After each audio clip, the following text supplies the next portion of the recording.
মঙ্গল গ্রহের পরিবেশ কেমন ছিল তা জানার জন্য দীর্ঘদিন ধরে চেষ্টা করছেন বিভিন্ন দেশের বিজ্ঞানীরা। সম্প্রতি অস্ট্রেলিয়ার কার্টিন বিশ্ববিদ্যালয়ের একদল বিজ্ঞানী মঙ্গল গ্রহ থেকে ছিটকে পড়া উল্কাপিণ্ড NWA 7034 এর নমুনা বিশ্লেষণ করে জানিয়েছেন, অতীতের কোনো এক সময়ে মঙ্গল গ্রহে গরম পানির উপস্থিতি ছিল।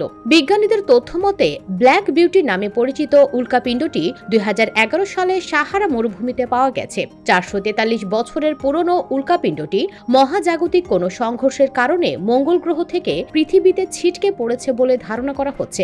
উল্কাপিণ্ডের জিরকন নমুনা বিশ্লেষণ করে পানির রাসায়নিকের সন্ধান পাওয়া গেছে। এই চিহ্ন ইঙ্গিত করে মঙ্গল গ্রহে একসময় গরম পানির উপস্থিতি ছিল। ভূতাপীয় বা হাইড্রোথার্মাল সিস্টেম জীবন বিকাশের জন্য অত্যাবশ্যক। পৃথিবীতে প্রাণের বিকাশের জন্য শুরুতে এই সিস্টেম অত্যন্ত গুরুত্বপূর্ণ ভূমিকা পালন করেছে। তাই পৃথিবীর মতো বাসযোগ্য পরিবেশ তৈরির প্রয়োজনীয় উপাদান মঙ্গল গ্রহের ভূত্বক গঠনের সময়ও ছিল বলে ধারণা করা হচ্ছে। কার্টিনের school of earth and planetary সায়েন্সের বিজ্ঞানী অ্যারন ক্যাভুসি বলেন, এই আবিষ্কার মঙ্গল গ্রহের প্রাথমিক হাইড্রোথার্মাল সিস্টেম সম্পর্কে জানার সুযোগ করে দিয়েছে।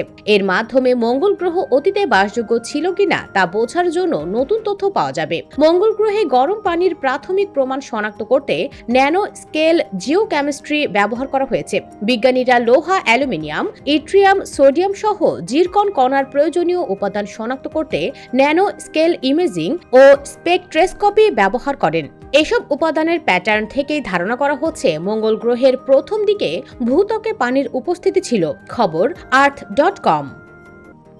US Bengal report.